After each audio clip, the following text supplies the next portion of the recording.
سب سے پہلے تو خواتین کے اوپر کبھی ایسا ظلم نہیں ہوا.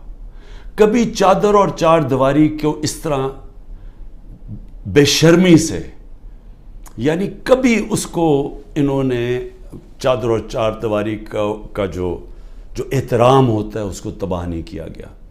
عورتوں کے اوپر ہی میں کبھی اپنی زندگی میں نے نہیں دیکھا کہ ہمارے ملک میں عورتوں سے یہ برتاؤ کیا جو کیا جا رہا ہے آج، صرف اس لیے کہ وہ یہی نہیں تحریک انصاف کی کوئی ممبرز ہوں یا کوئی آفس بیرر ہو جو ٹویٹ بھی کرتی ہیں، جو حمایتی بھی ہیں، جو ووٹر بھی ہیں، ان کا بھی پتہ چلتا ہے، ان کو پکڑ لیتے ہیں.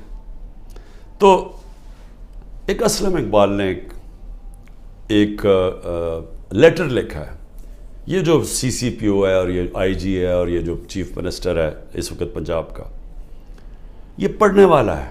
میں نے اس کو آج ٹویٹ بھی کیا ہے. اس نے بتایا کہ اس کے سارے گھر کے اوپر کیسا ظلم ہو رہا ہے. اس کی 80 سالہ والدہ کی بھی پرواہ نہیں کی گئی. وہ آکسیجن کے اوپر ہے، ادھر گھس گئے، اس سے بدتمیزی کی کیونکہ اسلم اقبال چھپے ہوئے ہیں. ان کے بھائیوں سے کیا کیا، کاروبار سے کیا کیا، کاروبار بند کر دیے، بھائیوں کے گھروں میں چلے گئے. ایک بھائی کا جو باہر سے کوئی اس کا بیٹا آیا ہوا تھا، اس کو جا کے الیکٹرک شاک لگایا ہے، اس کا بازو نہیں کام کر رہا، وہ دبئی میں علاج کروا رہا ہے.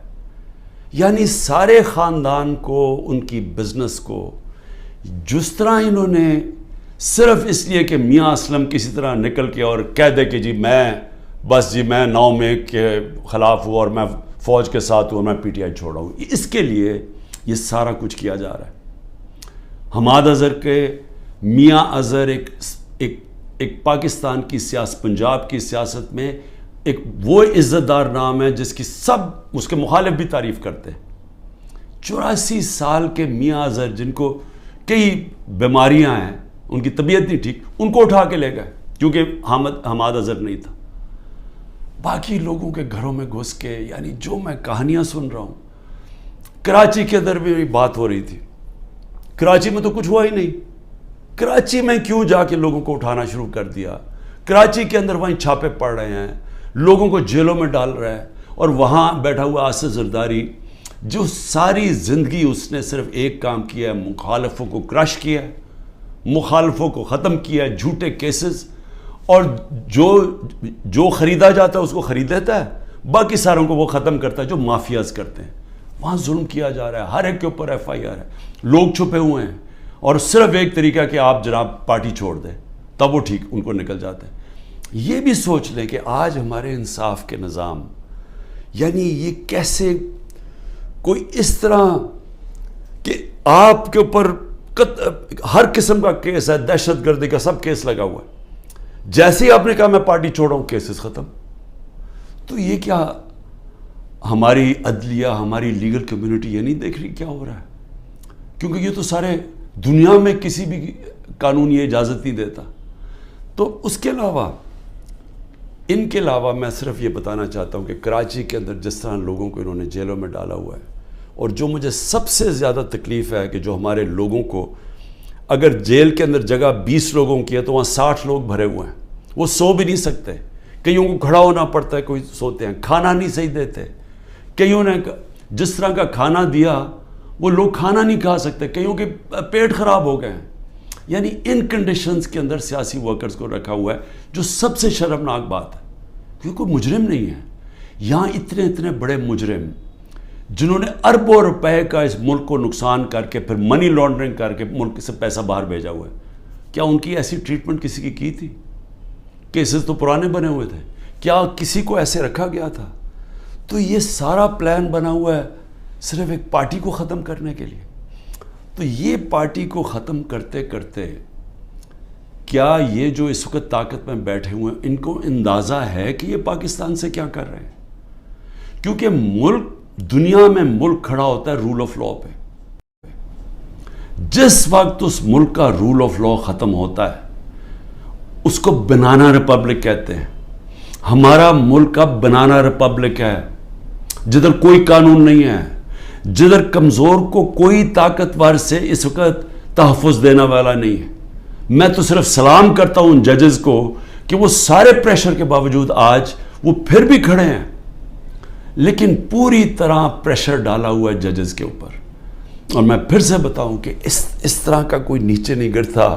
ان کی فائلیں بنائی ہوئی ہیں، کوئی ہر کس بلیک میل کرنے کے لیے کہ جی آپ کی ہمیں بچوں پہ آ گئے ہیں، گھروں پہ آ گئے ہیں، خواتین کے اوپر آ گئے ہیں. میں نے ایک بتایا بھی کہ ایک ہمارے ممبر نے چھوڑی پارٹی تو اس سے کہا جی میں یہ برداشت نہیں کر سکتا، اب تک تو میری بزنس پہ تھا، اب میرے گھر پہ پہنچ گئے ہیں، ہماری عورتوں پہ پہنچ گئے، میں نہیں برداشت کر سکتا. تو اس لیول کے اوپر اس وقت اس ملک میں ظلم ہو رہا ہے. میں صرف یہ بتا دوں کہ یہ جو کلیکٹو پنشمنٹ ہے، یعنی آپ ایک فرد کو پکڑنے جا رہے ہیں، اس نے کوئی جرم بھی کیا ہو تو کوئی دنیا کا قانون اجازت نہیں دیتا کہ جو باقی اس کے رشتہ داروں کو اٹھا لیں. یہ کلیکٹو پنشمنٹ آج کل کے دور میں صرف ایک ملک میں ہے، اسرائیل میں. اور وہ کس سے کرتے ہیں؟ وہ فلسطینیوں سے کرتے ہیں، اپنے لوگوں سے نہیں کرتے ہیں، اسرائیلیوں سے نہیں کرتے، وہ فلسطینیوں سے یہ کرتے ہیں. یہ کوئی دنیا کا انصاف کا نظام کلیکٹو پنشمنٹ کی اجازت نہیں دیتا جو آج پاکستان سے ہو رہی ہے. لیکن یہ اب ہو کیا رہا ہے؟ ایک پارٹی کو ختم کرتے ہوئے کہ جی عمران خان کے اوپر کانٹا ڈال دیا، تحریک انصاف کو جیتنے نہیں دینا الیکشن تب ہوں گے جب تحریک انصاف ختم ہو جائے گی، جو کرنے کی کوشش ہو رہی ہے. تو میں سوال پوچھتا ہوں کہ اس کے بعد کیا ہوگا؟ میری صرف جو طاقت میں بیٹھے ان سے سوال یہ ہے کہ اس کے بعد کیا ہوگا اگر یہ سارے کام کر کے ملک کے قانون اور عدلیہ کی ساری کریڈیبلٹی ختم کر کے، انصاف کا نظام ختم کر کے، الیکشن کمیشن کی کریڈیبلٹی تو پہلے ہی ختم ہوئی تھی، اس کو جو استعمال کر رہے ہیں صرف ایک پارٹی کو ختم کرنے کے لیے. ایف آئی اے، وہ جس کو پکڑنا تھا، جس کے 16 ارب روپے کے پرائم منسٹر یہ شہباز شریف کے کیسز تھے، وہ تو ختم ہو گئے ہیں، لیکن تحریک انصاف کو ختم کرنے کے لیے وہ ایف آئی اے لگی ہوئی ہے. کوئی کریڈیبلٹی نہیں ہے. نیب کو صرف ایک مقصد سے لگایا ہوا ہے، کچھ ڈھونڈو اس کے اوپر، عمران خان کے اوپر، لوگوں کے اوپر، تاکہ کسی طرح ان کو ختم کیا جائے اور باقیوں کو کہو کہ پارٹی چھوڑ دیں. ان اداروں کی ساری کریڈیبلٹی ختم ہو چکی ہے. لیکن میں پھر آخر میں یہ کہنا چاہتا ہوں، یہ کبھی ہو ہی نہیں سکتا.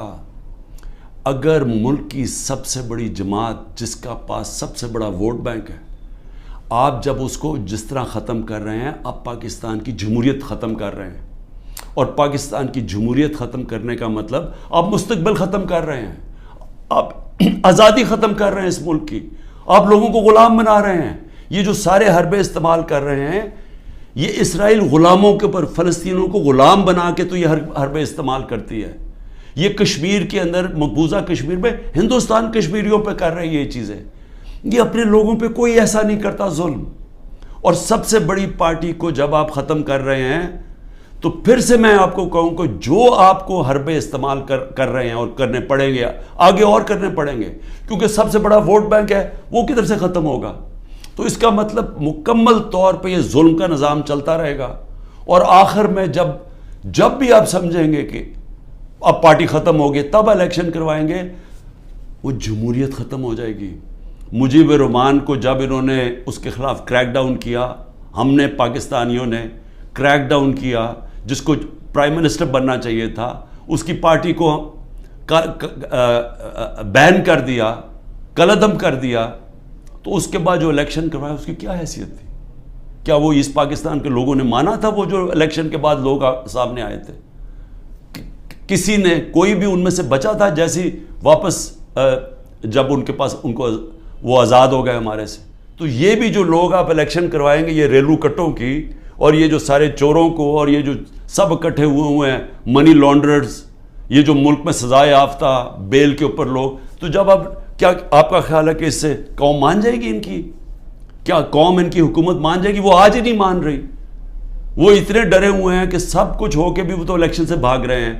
10,000 ورکر بھی اندر ہیں، پھر بھی ڈرے ہوئے ہیں الیکشن کروانے میں، پھر بھی کہہ رہے ہیں کہ اگلی مارچ تک الیکشن ہوگا.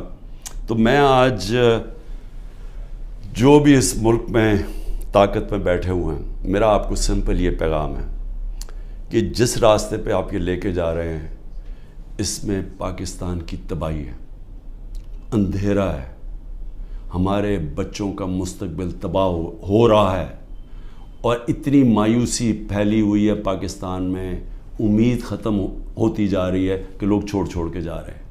ابھی بھی وقت ہے، کورس کریکشن کریں، راستہ بدلیں، اور راستہ صرف فری اینڈ فیئر الیکشن ہے۔ پاکستان زندہ باد۔